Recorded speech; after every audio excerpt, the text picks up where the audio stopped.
ఆదిలాబాద్కు రేవంత్ వరం. ఎయిర్పోర్ట్ అభివృద్ధికి 2278.14 కోట్లు అంట. సో సుమారు 2278 కోట్లు ఎయిర్పోర్ట్ అభివృద్ధికి ఇవ్వడం జరిగింది ఆదిలాబాద్లో. రాష్ట్ర ప్రభుత్వ కీలక నిర్ణయం.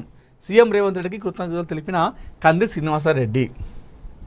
ఉత్తర తెలంగాణ అభివృద్ధిలో కీలక మైలురాయిగా ఆదిలాబాద్ ఎయిర్పోర్ట్ ప్రాజెక్టుకు రాష్ట్ర ప్రభుత్వం భారీ అడుగు వేసింది.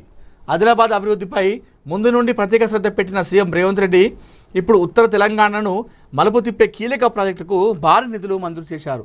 ఎయిర్పోర్ట్ అభివృద్ధి కోసం అవసరమైన 700 ఎకరాల భూసేకరణతో పాటు వివిధ శాఖల పనులకు మొత్తం 2278.14 కోట్ల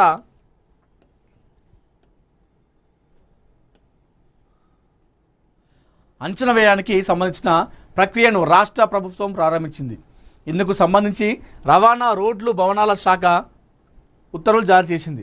రక్షణ శాఖ అనుమతులతో జాయింట్ యూజ్ ఎయిర్పోర్ట్గా ఆదిలాబాద్ విమానాశ్రయాన్ని అభివృద్ధి చేయాలని చెప్పేసి ప్రభుత్వం నిర్ణయించింది. ఇందులో ఇండియన్ ఎయిర్ ఫోర్స్తో పాటు పౌర విమానయాన సేవలు కూడా అందుబాటులోకి రానున్నాయి.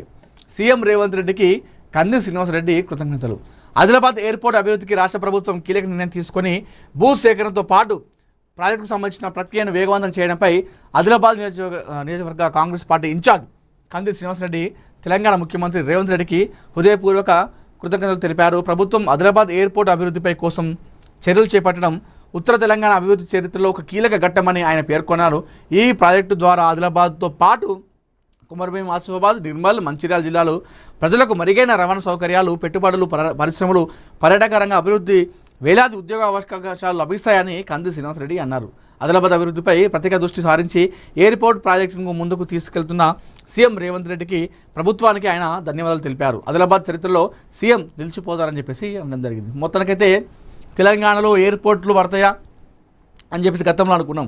ఉమ్మడి రాష్ట్రంలో ఉన్నప్పుడు ఎయిర్పోర్ట్ విషయంలో కూడా మనకు అన్యాయం జరిగింది అని చెప్పేసి చాలా వార్తలు కూడా రావడం జరిగింది. ఉమ్మడి ఆంధ్రప్రదేశ్ రాష్ట్రం ఉన్నప్పుడు కూడా తెలంగాణలో ఓన్లీ ఏకైక ఎయిర్పోర్ట్ ఉండేది మన శంషాబాద్లో. అంటే బేగంపేట అంటే అది పక్కన పెడితే శంషాబాద్ ఇంటర్నేషనల్ ఎయిర్పోర్ట్ శంషాబాద్ ఒక్కటే మాత్రమే ఉండేది. కానీ అదే ఆంధ్రప్రదేశ్లో ఎన్నో ఎయిర్పోర్ట్లు ఉన్నాయి. ఈ విషయంలో కూడా మనకు అన్యాయం జరిగిందని చెప్పేసి చాలాసార్లు కూడా మాట్లాడడం జరిగింది. సో తెలంగాణ వచ్చిన తర్వాత ఇప్పుడు రేవంత్ రెడ్డి సర్కార్లో ఆదిలాబాద్లో ఎయిర్పోర్ట్ నిర్మాణం కాబోతుంది. దీనికోసం 2278 కోట్ల వ్యయంతో ఈ అభివృద్ధి పనులకు శ్రీకారం చుట్టున్నట్టుగా తెలుస్తూ ఉంది. మొత్తానికైతే ఆదిలాబాద్లో తెలంగాణలో మరొక ఎయిర్పోర్ట్, అది కూడా ఆదిలాబాద్లో రాబోతూ ఉంది. సో ఆదిలాబాద్ మీదుగా, ఆదిలాబాద్ ప్రజల మీదుగా మరొకసారి ఈ విమానాలు వెళ్ళేటువంటి అవకాశం మనకు కనిపిస్తూ ఉంది. సో ఇదొక చాలా శుభ పరిణామం అని చెప్పుకోవాలి. ఎందుకంటే ఉత్తర తెలంగాణలో ఇది ఒక అభివృద్ధి జరిగే అవకాశం. ఓకే, ఆదిలాబాద్ అంటే ఆదిలాబాద్ మాత్రమే కాదు, ఆ చుట్టుపక్కల ఉన్నటువంటి ఏదైతే కుమరభీం, ఆసిఫాబాద్ జిల్లా కావచ్చు, మంచిర్యాల కావచ్చు, నిర్మల్ కావచ్చు, ఇవన్నీ కూడా ఇంకా ఎక్కువ అభివృద్ధి చెందుతాయి. పరిశ్రమలకు కావచ్చు, ఈ రవాణా విషయంలో కావచ్చు, అన్నిట్లలో కూడా చాలా డెవలప్మెంట్ అవుతాయి. సో ఈ విషయంలో కాంగ్రెస్ పార్టీ అక్కడ ఆదిలాబాద్ ఇన్ఛార్జ్ కంది శ్రీనివాసరెడ్డి గారు థ్యాంక్స్ చెప్పడం జరిగింది రేవంత్ రెడ్డి గారికి.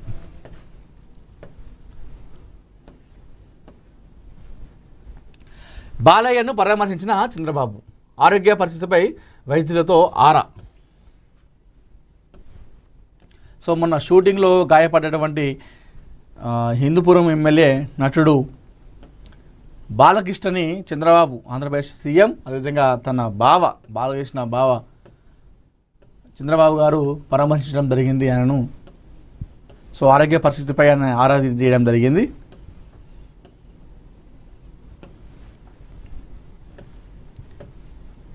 సో షూటింగ్లో భాగంగా ఆయన పడ్డారు. సో సర్జరీ కూడా విజయవంతం అయింది. సో ఈ నేపథ్యంలో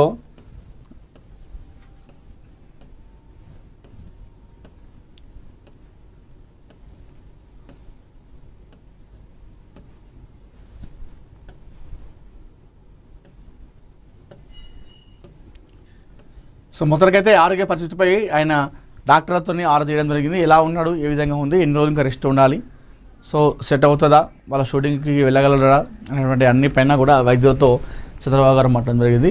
సో బావ రావడంతో నేను ఆసుపత్రికి పరామర్శించడంతో చంద్రబాబు గారు నిల్చొని నవ్వుతూ ఆయనను పలకరించడం జరిగింది. సో ఆడ ఎమ్మెల్యే, అదేవిధంగా అక్కడ సీఎంతో కాకుండా వాళ్ళిద్దరు బామర్దులు కాబట్టి ఆ రకంగా కాస్త నవ్వుకుంటూ మాట్లాడుకున్నారు. 21 ఏళ్లకే ఎమ్మెల్యే ఎంపీ కేంద్రానికి సీఎం రేవంత్ రెడ్డి కీలక ప్రతిపాదన. శాసనసభ లోక్సభ ఎన్నికల వయోపరిమితి 21 తగ్గించాలని రేవంత్ డిమాండ్. 21 ఏళ్లకే ఐఏఎస్ మేయర్లు అవుతున్నప్పుడు ఎమ్మెల్యేలు ఎందుకు కాకూడదని ప్రశ్న. ఆగస్టులో అసెంబ్లీలో తీర్మానం చేసి కేంద్రానికి పంపుతామన్న సీఎం. ఓకే, బాగానే ఉంది. అంటే ఇక్కడ ఐఏఎస్ మేయర్లు అవుతున్నప్పుడు ఇదెందుకు కావద్దు అన్నటువంటి ఆలోచన అయితే బాగుంది. కానీ 21 ఏళ్ళ వరకే వాళ్ళు అంటే రాజకీయం అంటే ఏంటి, ప్రజాసేవ అంటే ఏంటిది అని అని తెలుసుకునే విషయంలో మరి వాళ్ళు ఆ ఏజ్ సరిపోతుందా అనేది కూడా మనం చూసుకోవాలి. మరి అట్లాంటప్పుడు ఐఏఎస్ కూడా అవుతున్నారు 21 ఏళ్ళకి, మేయర్ కూడా అవుతున్నారు అన్నప్పుడు మరి ఇదెందుకు కావద్దని చెప్పేసి చెప్తా ఉన్నారు. 21 ఏళ్ళకే ఎమ్మెల్యే ఎంపీ చేస్తే బాగుంటుందని చెప్పేసి ఆయన చూద్దాం ఒకసారి. యువతను చట్టసభల్లోకి పెద్ద ఎత్తున తీసుకురావాలనే లక్ష్యంతో శాసనసభ లోక్సభ ఎన్నికల పోటీ చేసే కనీస వయో పరిమితిని 25 ఏళ్ల నుంచి 21 ఏళ్లకు తగ్గించాలని తెలంగాణ ముఖ్యమంత్రి రేవంత్ రెడ్డి కేంద్ర ప్రభుత్వాన్ని డిమాండ్ చేశారు. 21 ఏళ్లకే యువత సివిల్ సర్వెంట్లుగా మేయర్లుగా బాధ్యతలు చేపడుతున్నప్పుడు వారికి చట్టసభల్లో పోటీ చేసే అవకాశం ఎందుకు ఇవ్వకూడదని ఆయన ప్రశ్నించారు. ఆదివారం జాతీయ మీడియాతో ఆయన మాట్లాడుతూ పలు విషయాలు వెల్లడించారు. 21 ఏళ్లకే ఐఏఎస్ ఐపీఎస్ అధికారులుగా జిల్లా పంచాయతీ చైర్పర్సన్లుగా నియమిస్తున్నాం అన్నప్పుడు అసెంబ్లీ లోక్సభ ఎన్నికల్లో పోటీ ఎందుకు అనుమతించకూడదు? దేశ జనాభాలో దాదాపు 30% ఉన్న జెన్జీ తరం గొంతుగా చట్టసభలో వినిపించాలి. వారికి ఎమ్మెల్యేలుగా ఎంపీలుగా మంత్రులుగా పనిచేసే అవకాశాలు రావాలని ఆయన అభిప్రాయపడ్డారు. ఈ అంశంపై ఆగస్టు మొదటి వారంలో రాష్ట్ర శాసనసభ మండలి ప్రత్యేక సమావేశాలు ఏర్పాటు చేసి వయో పరిమితి తగ్గింపు కోరుతూ ఈ తీర్మానాన్ని ఆమోదించి కేంద్రానికి పంపిస్తామని చెప్పేసి సీఎం ప్రకటించారు. గతంలో రాజీవ్ గాంధీ ఓటు హక్కు వయసును 21 నుంచి 18 ఏళ్లకు తగ్గించారని, ఇప్పుడు ఎన్నికలు పోటీ చేసే వయసు తగ్గించాల్సిన సమయం ఆసన్నమైందని ఆయన గుర్తు చేశారు. అదేవిధంగా మెట్రో రైల్ మూసీ నది అభివృద్ధికి సహకరించాలని చెప్పేసి చెప్పడం జరిగింది. Regional ring road, metro rail, Musi నది అభివృద్ధి వంటి ప్రాజెక్టులపై తుది నిర్ణయాలు రావాల్సి ఉంటుందని సీఎం రేవంత్ రెడ్డి తెలిపారు. ప్రధాని మోడీ ఈ దేశానికి ప్రధాని. ఆయన గుజరాత్ను తెలంగాణ వేరువేరుగా చూడకూడదు. గుజరాత్ తరహాలోనే తెలంగాణ అభివృద్ధికి కేంద్రం సహకరించాలి. వికసిత భారత్ లక్ష్యంలో తెలంగాణ 10% వాటా అందించాలని చెప్పేసి కోరుకుంటున్నానని ఆయన పేర్కొన్నారు. అయితే 21 ఏళ్ళకి ఎమ్మెల్యేలు ఎంపీలు చేస్తే నిజంగా వాస్తవం కూడా ఈ పాత తరం మొత్తం పోతుంది. అన్ని పార్టీల్లో, దేశంలో ఉన్నటువంటి అన్ని పార్టీలో ఉన్న నాయకులు ఈ స్క్రాప్ మొత్తం కూడా పోతుంది. యువతకి ఇస్తే, చదువుకున్న వాళ్ళు యువతకు 21 ఏళ్ళకు వాళ్ళకి ఇచ్చినట్టయితే నిజంగా నా అడిగితే దేశం కాస్త ఈ అప్పులు కాకుండా అభివృద్ధి దిశగా మంచిగా వెళ్తానని నా అభిప్రాయం. మరి అది ఇస్తారా?